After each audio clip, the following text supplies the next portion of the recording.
In Doral, Florida. We expect him to provide an update on Iran. He has begun speaking. Let's listen in. Over the past 9 days, we've carried out some of the most powerful and complex military strikes and maneuvers the world has ever seen. Now, you add that up to all of the other things, Midnight Hammer, getting rid of the nuclear threat from Iran, which was a big moment in history, in my opinion, and the great success we've had in Venezuela and all other places. Every place we've gone, we've had tremendous success. But while we're doing all of these things, we're achieving major strides toward completing our military objective. And some people could say they're pretty well complete. We've wiped every single force in Iran out very completely. Most of Iran's naval power has been sunk. It's on the bottom of the sea. It's almost 50 ships. I was just notified it's 51 ships. I didn't know they had that many. Didn't last very long. And these are fighting vessels. They're meant to fight, but they're not meant to fight against us. We continue to target Iran's drone and missile capabilities. Their drones are way down. Their drone manufacturing's been hit starting today. We know all of the places they manufacture the drones, and they're being hit one after another. Their missile capability is down to about 10%, maybe less. We're also hitting where they make missiles and where they deliver missiles. We've struck over 5,000 targets to date, some of them very major targets. And we've left some of the most important targets for later in case we need to do it. If we hit them, it's going to take many years for them to be rebuilt, having to do with electricity production and many other things. So we're not looking to do that if we don't have to. But they're the kind of things that are very easy to hit, but very devastating if they are hit. We are waiting to see what happens before we hit them. We could take them all out in one day, but it's all resulting in a 90% decline in various things, but in particular, Iranian missile launchers and 83% drop in drone launchers. As you know, the drone launchers are pretty well shot, but we're at over 90% decline in the Iranian missile launchers, which is very hard to reproduce and very hard to get. And usually what we were able to do through great equipment, and a lot of smart people, as soon as they sent a missile up from a launcher, we were able to knock out that launcher within a period of 5 minutes or less, accurately right on the noggin. So now we have low-cost interceptors effectively combating Iranian drones, and our B-2 bombers recently dropped dozens of 2,000-pound bombs to destroy missile launchers all over Iran and buried deep under Iranian soil in many cases. The soil was no match. And we're also annihilating the manufacturing base that the regime uses to build drones and missiles at a rate that nobody thought was possible. We're knocking them out. We know where they all are. We're knocking them out very quickly. We're ahead of our initial timeline by a lot. I would say that we probably would not have thought after a month we'd be here, in addition to the fact that we've taken out the leadership twice and maybe 3 times. And we, as you know, we want to be involved. We don't want another president that maybe wouldn't be willing to do what I'm willing to do for the good of the world, for the good of our nation, to be stuck with the situation in 5 years or 10 years from now.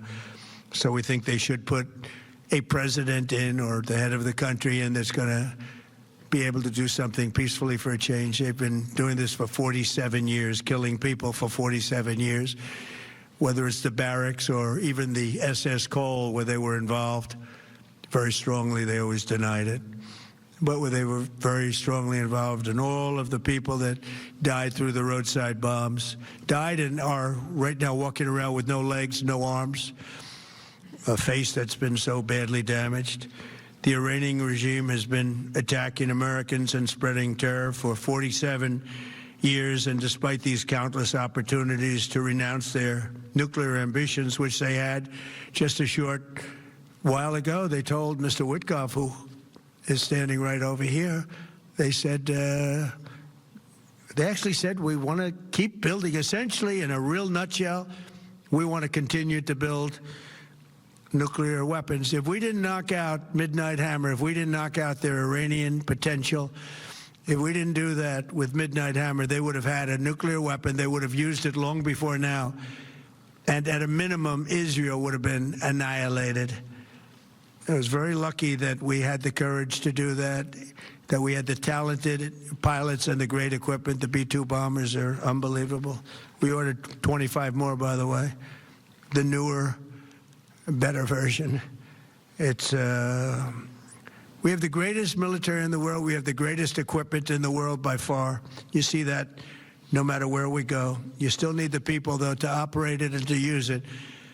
And those are the people that we cherish. Even after we obliterated their key nuclear sites in Operation Midnight Hammer, they never negotiated in good faith. They still continued to say, we want to build nuclear. We want enrichment at levels that were unacceptable. And they even turned down an offer for unlimited free nuclear fuel forever for civilian purposes. We had people offering them free nuclear fuel. They weren't interested in that because they wanted to build a nuclear weapon. So instead, the regime was trying to reconstitute its weapons program at a different site. They couldn't go back to where they were, the 3 sites that we obliterated, but they were starting work at another site, a different kind of a site, and that was protected by granite. They wanted it protected. Granite's pretty good, but they wanted it protected by a lot deeper. They wanted to go a lot deeper, and they started the process while rapidly building conventional ballistic missiles. They were going to do it all at the same time that threatened our overseas bases and soon could have reached even our homeland. The regime's intention was to use this exponentially growing ballistic missile threat to make it virtually impossible to prevent them from obtaining a nuclear weapon. So as you probably saw, they had a tremendous number of missiles, most of which are now being used or destroyed, and very unsuccessfully used because we have been able, for the most part, to shoot them all down. What incredible technology. The Patriots have been unbelievable, and other things. And the laser technology that we have now is incredible. It's coming out pretty soon. Where literally lasers will do the work of, at a lot less cost, do the work of what the Patriots are doing or what other things are doing. The situation was very quickly approaching the point of no return, and the United States found it intolerable, in my opinion, based on what Steve and Jared and Pete and others were telling me, Marco, so involved, that I thought that they were going to attack us. I thought they would, if we didn't do this at the time we did it, I think they had in mind to attack us. And if you notice, they did something which was very foolish, very stupid, I would say. They attacked their neighbors. And their neighbors were largely neutral, or at least weren't going to be involved, and they got attacked. And it had the reverse effect. The neighbors came onto our side and started attacking them, and actually quite successfully. If you look at Saudi Arabia, you look at UAE, Qatar, and others, but they were strong and they were smart, but they got attacked. And nobody, when I first heard it, I said, no, somebody made a mistake. There was no mistake. UAE had over 1,000 missiles shot at it, knocked them almost all down. On the very first day I came down the escalator in 2015, I said, quote, I will stop Iran from getting nuclear weapons, and all I'm doing is keeping my promise. Think of that. That was in 2015. I said it. It was a threat then and a much bigger threat now, but no longer a threat, not for a long time anyway. We want to keep it that way. As we continue Operation Epic Fury, we're also focused on keeping energy and oil flowing to the world, and I will not allow a terrorist regime to hold the world hostage and attempt to stop the globe's oil supply. And if Iran does anything to do that, they'll get hit at a much, much harder level. I will take out those targets that were easy and that I mentioned just before. We'll take them out so quickly, they'll never be able to recover, ever, if they want to play that game. They better not play that game. In the long run, oil supplies will be dramatically more secure without the threat of Iranian ships, drones, missiles, nuclear menace, or anything. So the Strait of Hormuz is going to remain safe. We have a lot of Navy ships there. We have the best equipment in the world, inspecting for mines. Again, most of their ships are down at the bottom of the sea, but we will hit them so hard that it will not be possible for them or anybody else helping them to ever recover that section of the world if they do anything. In recent years, the regime and its terror proxies have launched attacks on hundreds of commercial vessels.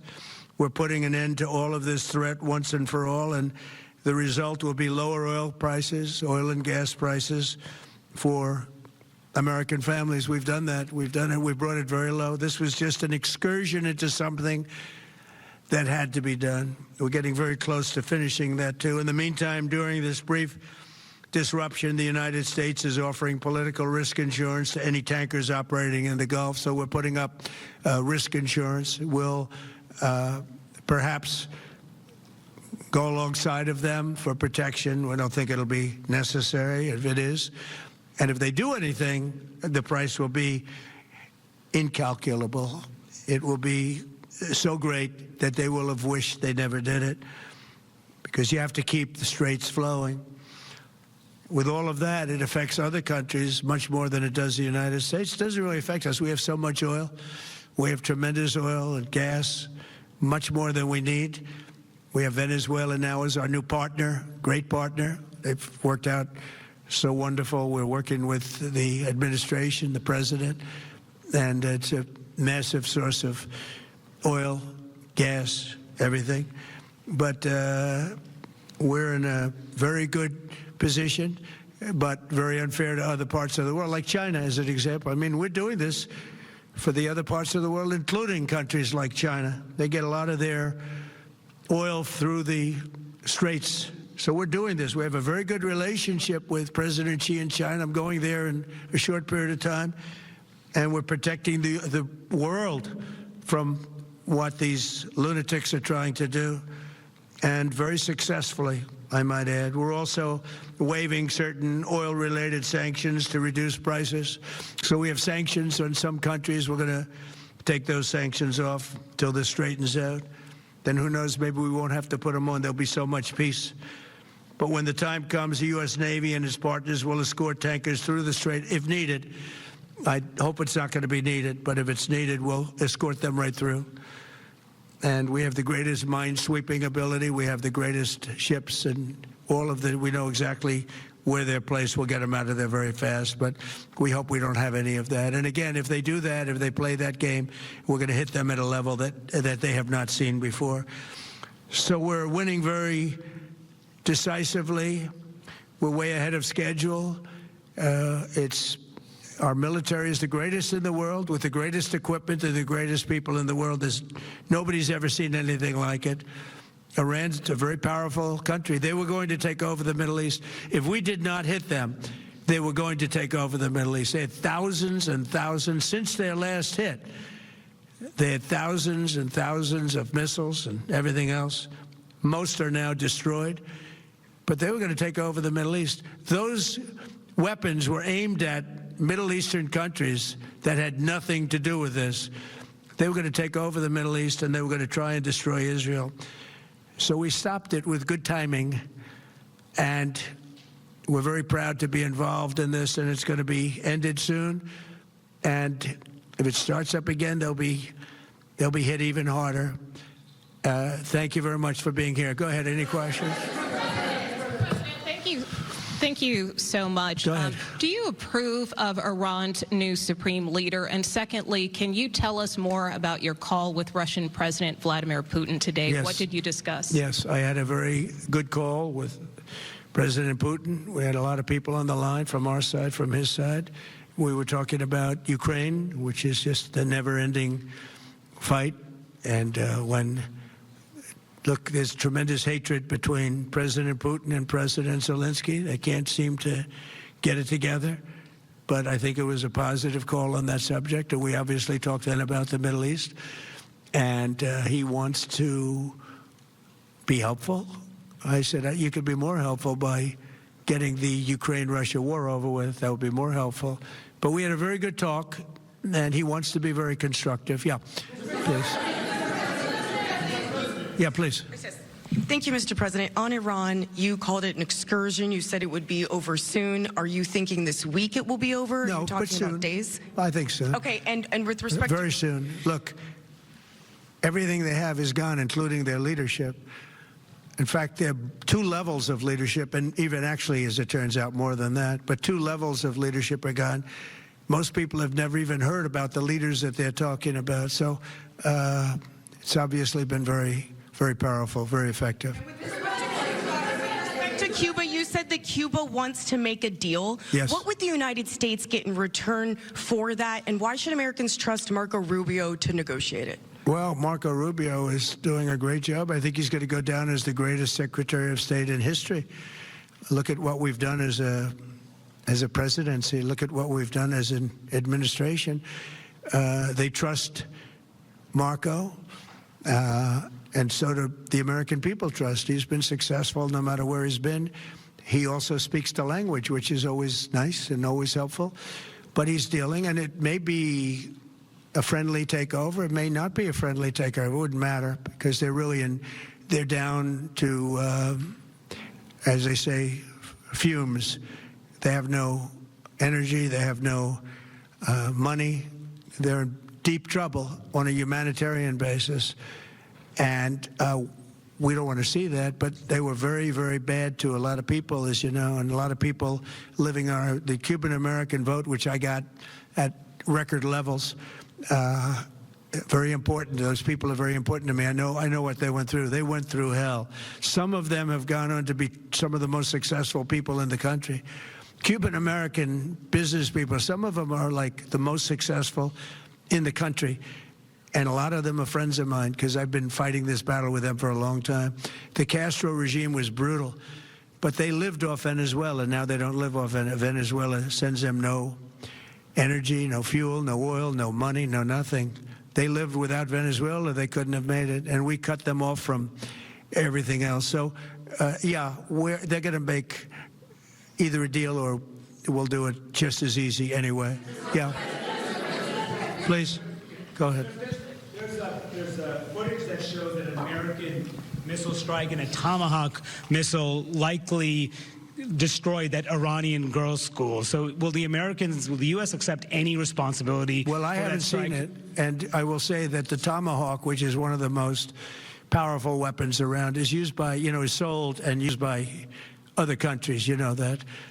And whether it's Iran, who also has some Tomahawks, I wish they had more, but whether it's Iran or somebody else, the fact that a Tomahawk is very generic. It's sold to other countries, but that's being investigated right now. Yeah, please. Thank you. Thank you. Mr. President, you've said the war is, quote, very complete, but your defense secretary says this is just the beginning. So which is it, and how long should Americans be prepared Well, I think you could say it both. It's the beginning. It's the beginning of building a new country. But they have no Navy, they have no Air Force, they have no anti-aircraft equipment. It's all been blown up. They have no radar, they have no telecommunications, and they have no leadership. It's all gone. So, you could look at that statement. We could call it a tremendous success right now as we leave here. I could call it, or we could go further, and we're going to go further. But the big risk on that war has been over for 3 days. We wiped them out in the first 2 days. When you think about it, it's incredible. We wiped out a big Navy, very powerful Navy. These were ships, these were serious ships. These were ships that you buy when you want to win battles. They're all on the bottom floor. The sailors are all running off the ships. They refuse to get on the ships. The Air Force is gone. Everything's gone. The missiles are down to a trickle. The drones are down to probably 25%, and they'll soon be down to nothing. We'll have where they manufactured the drones are under fire as we speak. They're being hit. So the rest is going to be determination as to my attitude, along with the people in the Trump administration, what we want to do. Thank you. Yeah, please.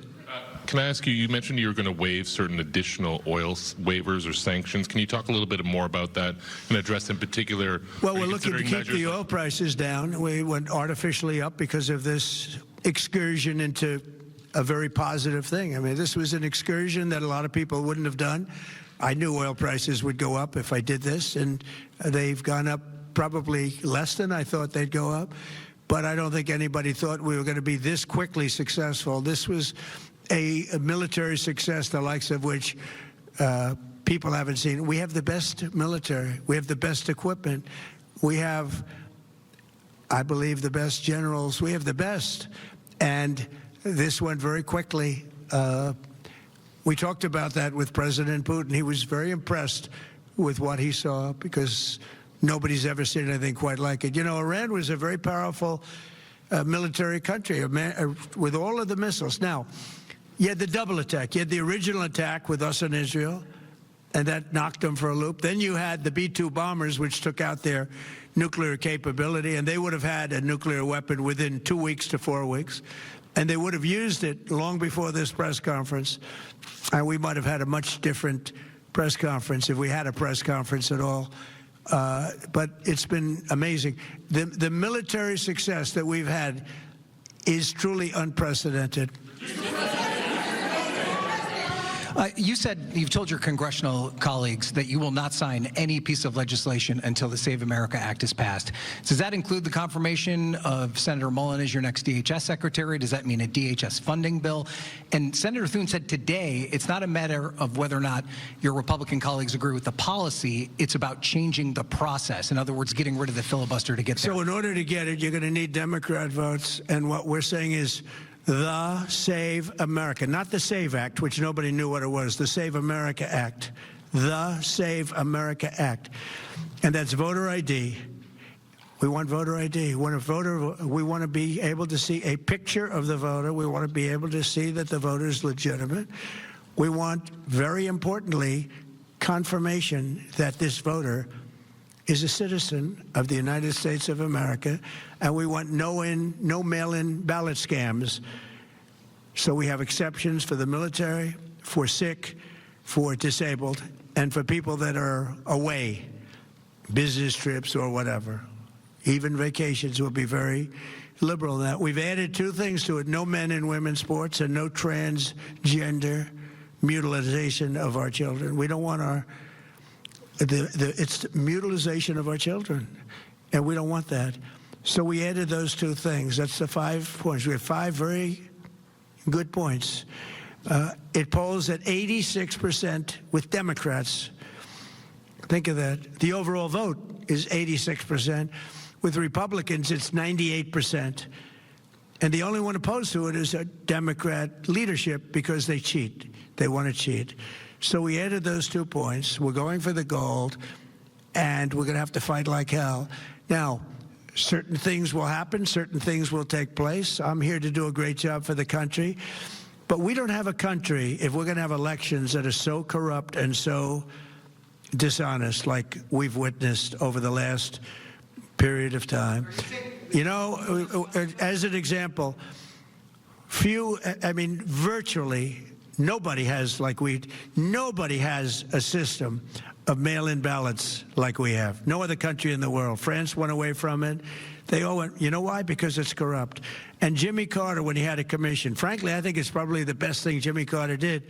He said, you can't have mail-in voting because it's inherently dishonest. And it's turned out to be totally dishonest, and we're going to fight for it. Yeah. So much for taking our questions. Has Iran activated any sleeper cells inside the U.S.? There's reports that they have pressed that trigger button to activate those cells, at least abroad. Well, they've been trying for a long time. We've been very much on top of it.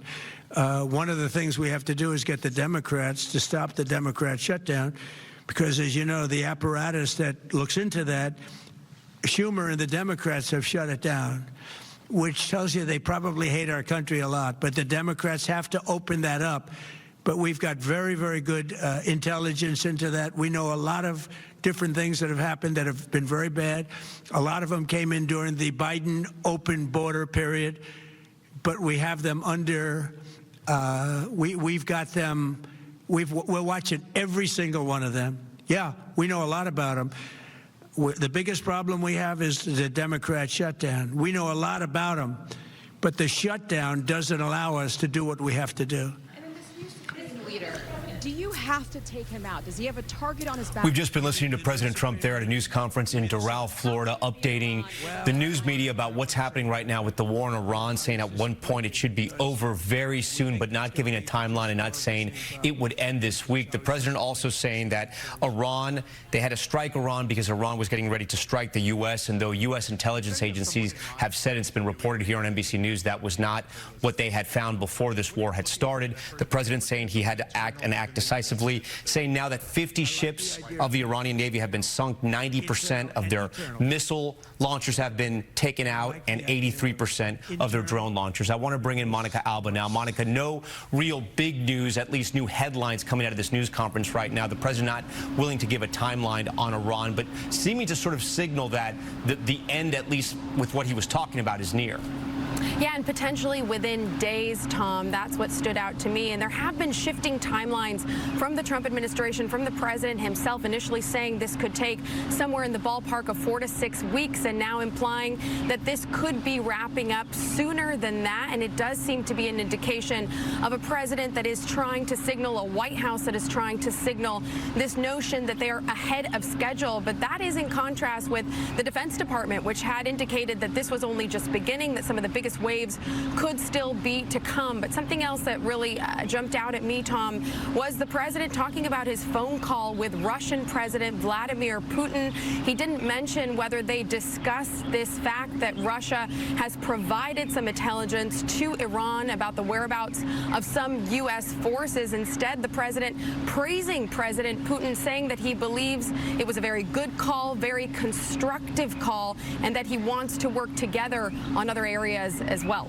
Tom. Monica Alba for us, the president also providing more statements, if you will, about the ships that they would protect in the Strait of Hormuz, and that if Iran attacked any of those tankers, they would attack even harder with Iran. We're going to have much more on this on Nightly News tonight, but it's going to conclude this NBC News special report for right now. We'll have much more coming up on the broadcast and, of course, on NBCNews.com and NBC News Now. I'm Tom Yamas. We thank you so much for watching.